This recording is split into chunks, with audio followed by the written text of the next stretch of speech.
Avant cette réunion qui a lieu dans la journée, réunion quotidienne dont vous nous avez parlé abondamment, euh, avant cette réunion, personne ne vous en parle de cet incident allégué en particulier, ni le général Mounier. Non, personne. D'accord, Non, non, non, personne. d'accord. Donc vous allez à la réunion des généraux, et là, si je comprends bien, vous en discutez entre vous de cet incident parmi d'autres choses, c'est ça? Oui, puisque le CPCO, quand il y a une situation, le CPCO nous fait le compte rendu. Très bien. Alors, à ce propos, que vous dit le chef du CPCO à propos de cet incident? Est-ce qu'il a des informations qui peuvent s'avérer utiles? Est-ce qu'il vous dit de disposer d'éléments pour essayer d'éclaircir la chose? À ce moment-là, hein, lors de cette réunion. Non, il nous dit qu'il a reçu les informations, comme nous tous. Il rend compte qu'il y aurait, au conditionnel, qu'il y aurait eu des tirs au mortier à Abobo. L'information, c'est l'information qu'il a eue, qu'il aurait eue. D'accord. Si vous permettez, je vous pose une question pour qu'on comprenne bien.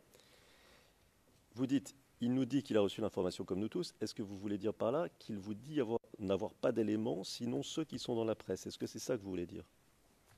Oui, Donc à ma question, en réalité, vous répondez, personne n'avait d'éléments particuliers utiles, sinon ce que les gens avaient pu non, lire.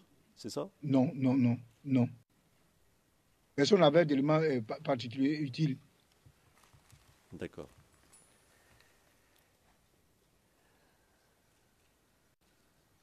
Bon. Et alors ensuite, si nous avons compris, une seconde, pardon.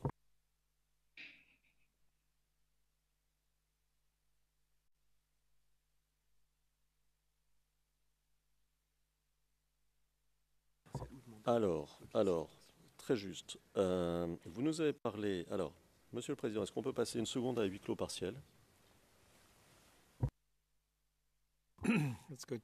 Le président, passant à huis clos partiel.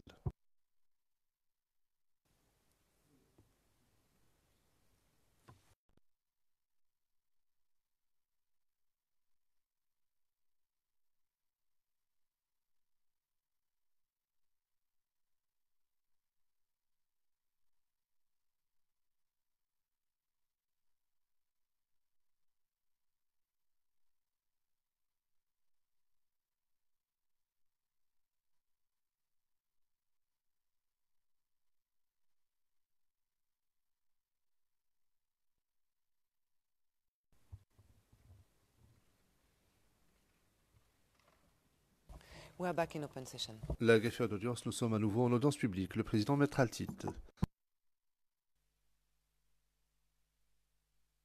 Merci, Monsieur le Président.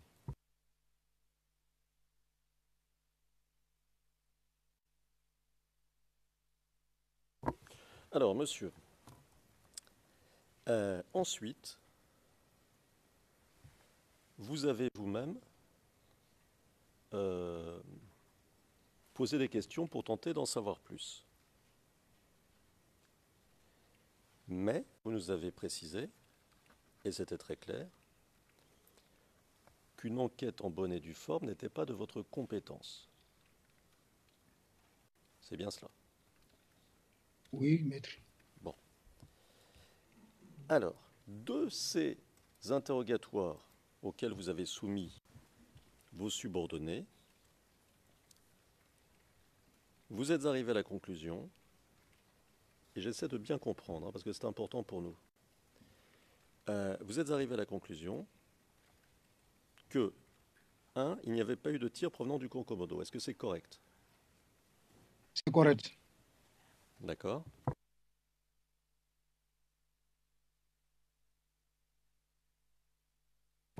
Et que deux, même dans l'hypothèse d'un tir venant du camp Komodo, il n'aurait pas pu atteindre le marché parce que c'était techniquement impossible. Est-ce que c'est correct?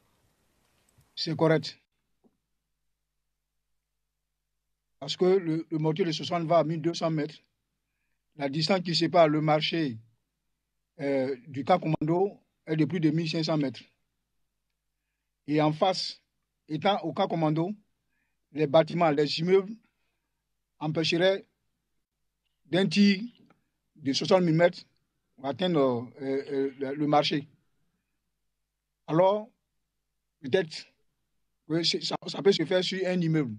Mais quel immeuble? Quand vous voulez la configuration, sur quel immeuble nos éléments pourraient se placer pour tirer? Vu toutes les difficultés qu'ils éprouvaient au camp commando.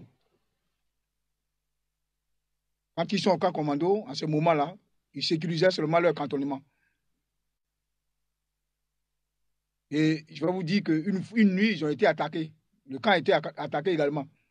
Donc à ce moment, ils ne pouvaient même pas sortir pour dire qu'ils vont aller quelque part. Techniquement, c'est difficile. Ça n'arrivera pas. Et hier, j'ai posé la question. Moi, je n'ai pas mené d'enquête là-dessus. S'il y a eu des enquêtes là-dessus, parce qu'un mortier, un tir de mortier, il y a toujours des impacts. Est-ce qu'il y a eu des impacts dans le marché? Ça, c'est le bureau du procureur qui peut me dire les enquêtes qu'ils ont menées dessus. Si on peut m'éclairer là-dessus. S'il y a eu des impacts, il y a eu combien de tirs, d'obus de tirés?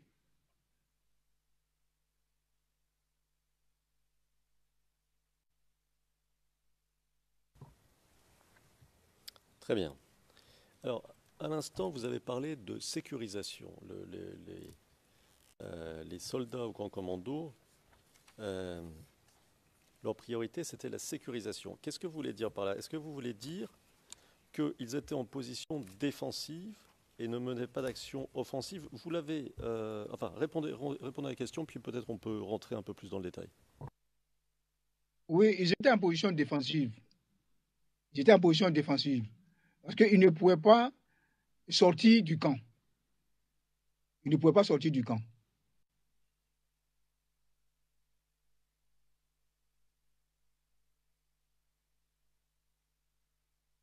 D'accord.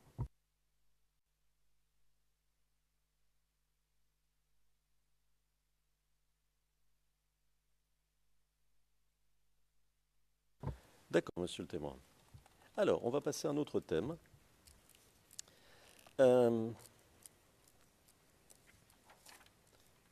Et j'ai une première question. Votre première rencontre avec le bureau du procureur date du 13 septembre 2011. Est-ce que c'est correct? C'est possible. Je vous ai dit que j'ai des problèmes avec les dates. C'est possible. Je sais que c'est en 2011 qu'il y a eu notre première rencontre. Mais la date exacte, je ne l'ai pas en tête. 2000. D'accord. Est-ce que vous pouvez nous dire comment les représentants du bureau du procureur vous ont contacté? J'ai été contacté par le ministre de la Défense, Paul Kofi Kofi. Il m'a appelé pour me dire que des enquêteurs voulaient échanger avec moi, de me mettre à leur disposition. J'ai rendu compte au général Soumaïla Bakayoko. Il m'a dit qu'il n'en trouvait pas d'inconvénient, que je pouvais leur répondre. Mais bien avant eux, j'ai été reçu par le tribunal militaire. À 2 fois. Très bien.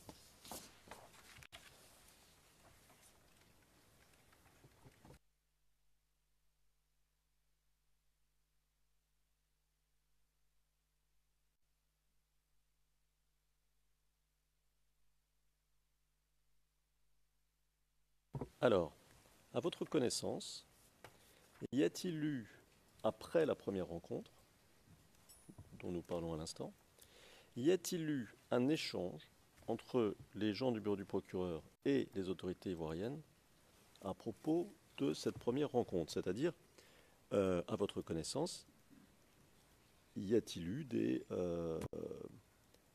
des éléments d'information qui ont été échangés concernant votre première rencontre? Ce que je sais, c'est que de la manière dont moi j'ai été convoqué, je me suis plaint de cela. Parce qu'une affaire qui concerne un général ne fait pas l'objet pour moi, pour l'éthique, pour le rang que j'occupe, ne fait pas l'objet d'un message non protégé qui traînait partout.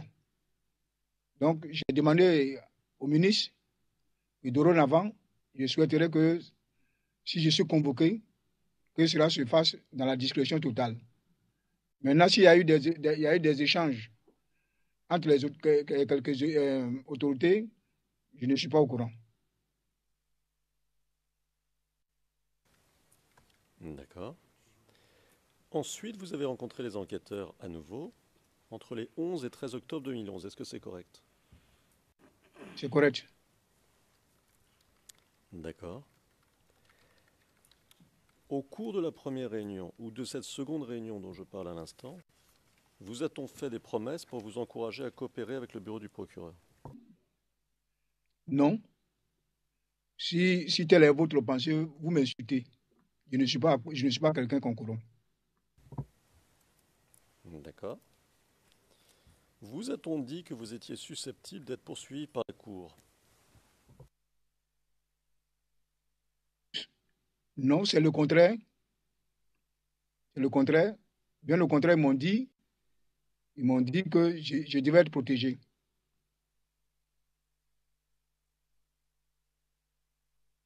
D'accord. Alors, au cours de ces rencontres, parce qu'il y en a eu encore une, n'est-ce pas, après? Oui, maître. D'accord. Au cours de ces rencontres, disposiez-vous d'un avocat à vos côtés? La première et deuxième rencontre, j'avais un avocat. La troisième même. Je suis allé, première rencontre, deuxième rencontre, troisième rencontre, j'avais un avocat. D'accord. Est-ce que vous avez rendu compte de ces entretiens à vos autorités? Oui, chaque fois, quand j'arrivais, je rendais compte au général Soumaïla Bakayoko que j'ai été reçu. Mais je ne rentrais pas dans les détails de la rencontre. Mais je lui disais seulement que j'ai été reçu par euh, les membres du bureau du procureur. D'accord. Alors, je voudrais vous montrer très rapidement quelques documents. Et le premier a le numéro suivant. CIVOTP 0005 0073. Il est à l'onglet 27.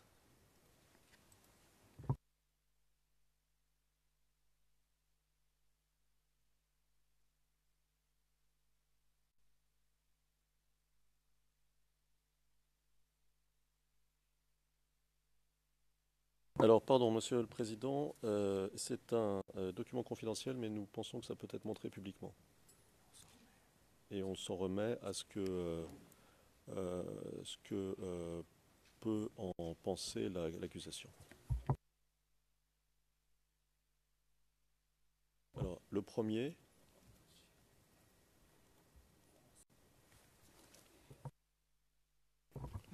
Pardon. Yes, I think it can be. Le président, oui, je pense qu'il peut être diffusé publiquement parce que le bureau du procureur on a demandé la diffusion publique.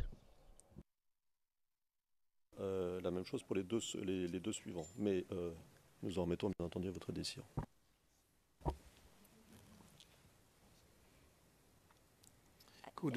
Le président, je pose la question à madame le procureur, la procureure. Oui, évidemment, du point de vue pratique, on peut le diffuser publiquement. Alors, monsieur le témoin, est-ce que vous voyez le document sur votre écran? Je vois un document, le début d'un document, Bon. qui est la situation de prise d'armes du 25 mars 2011.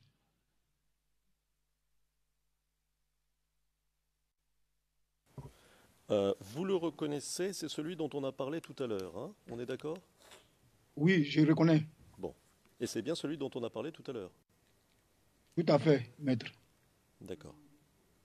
Alors, si on descend en bas de la page à droite, est-ce que vous reconnaissez votre signature?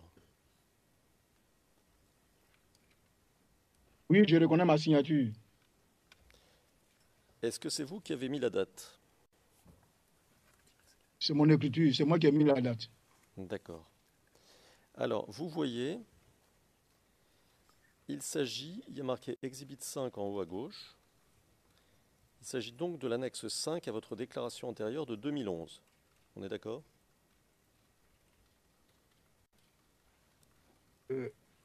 Oui, je suis d'accord. D'accord.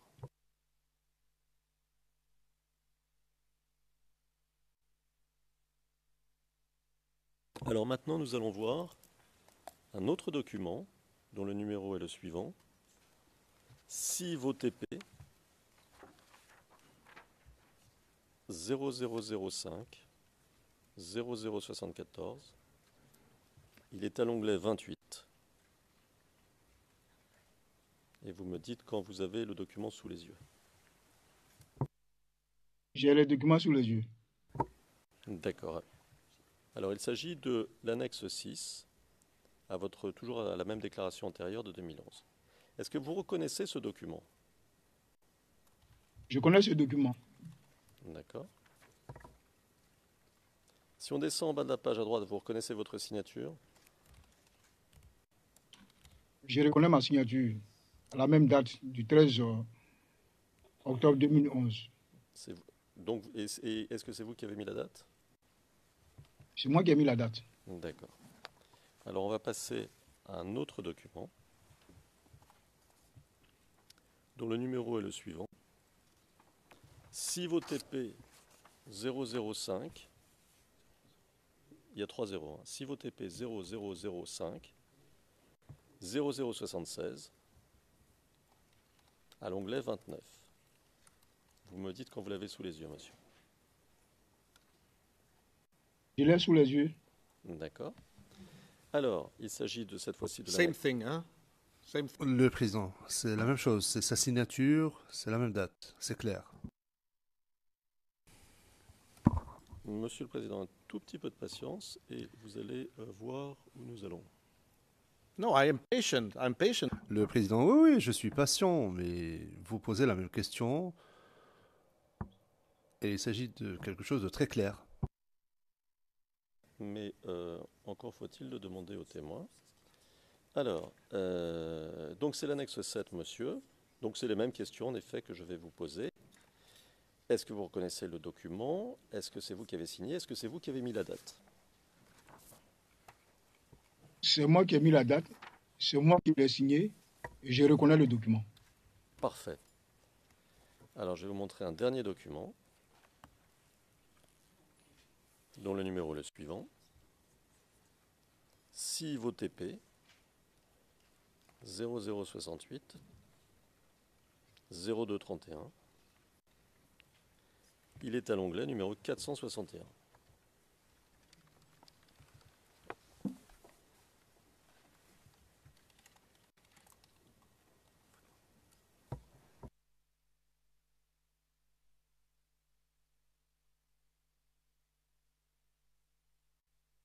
Vous me dites quand vous l'avez sous les yeux, monsieur. Je l'ai sous les yeux. C'est le premier document qu'on vient de voir là. Attendez 2 secondes. Je voudrais juste que vous regardiez pour qu'on soit tout à fait sûr. Très rapidement, vous vérifiez. Prenez le temps de vérifier. Et puis ensuite, je vous pose des questions très rapides. Très juste, est-ce que le greffe peut dérouler les 3 documents de manière à ce que le témoin puisse en prendre connaissance, puisse les regarder?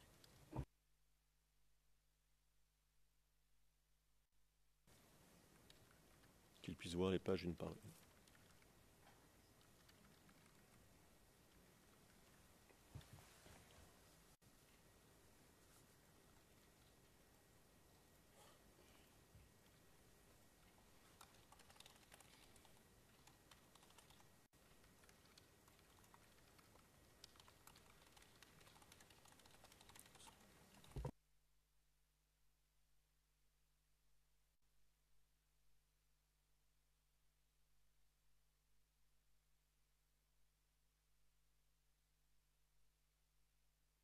Alors, vous nous dites quand vous êtes prêt, monsieur. Je suis prêt. D'accord. Alors, est-ce que ce sont les mêmes est-ce que ces documents que je vous présente maintenant sont les mêmes 3 documents que je vous ai présentés juste avant? Oui, mais j'ai vu un au milieu où la date n'apparaissait pas. La date de signature n'apparaissait pas. D'accord. Donc, est-ce qu'on est d'accord? Les seules différences ici, par rapport aux 3 documents que je présentais juste avant, c'est qu'il y a ajout de la mention annexe 10 en haut du premier document, qui est l'exhibit 5, de la mention annexe 10. C'est à la page 0231. Et le fait que des informations comme, vous avez raison, la date et votre signature ont été effacées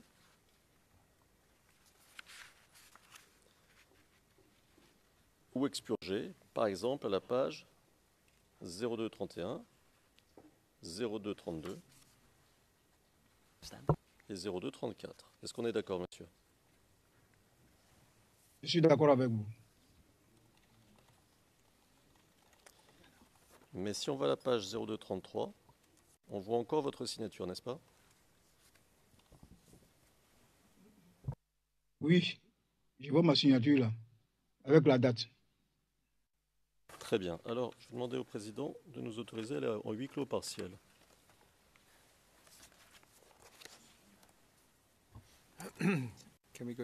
Le président, est-ce que nous pouvons passer avec le partiel, s'il vous plaît? Madame Pack, permettez-moi de préciser au fin du compte-rendu qu'il n'y a pas de mystère. Je regarde les métadonnées relatives à ce document. Le document a été annexé. Je donne la parole à Madame le procureur. J'ai donné la parole à Madame le procureur. C'est à elle de ne pas influencer le témoignage du témoin. Allez-y, Madame Pack. Non, je veux simplement lever tout mystère. L'annexe 10 a été ajoutée, a été montrée à une autre personne et c'est pour cela qu'on a procédé à une expurgation de la signature du témoin présent. Je voulais simplement préciser cela au fin du compte rendu. Il n'y a pas de mystère autour du numéro de l'annexe. Le président, il n'y avait pas de mystère, il n'y en a toujours pas. Madame Pack, mais en regardant les métadonnées, je vois que c'est ainsi que se sont passées les choses. Le président mettra le titre. En huis clos partiel, s'il vous plaît. Let's go into private session. Partiel.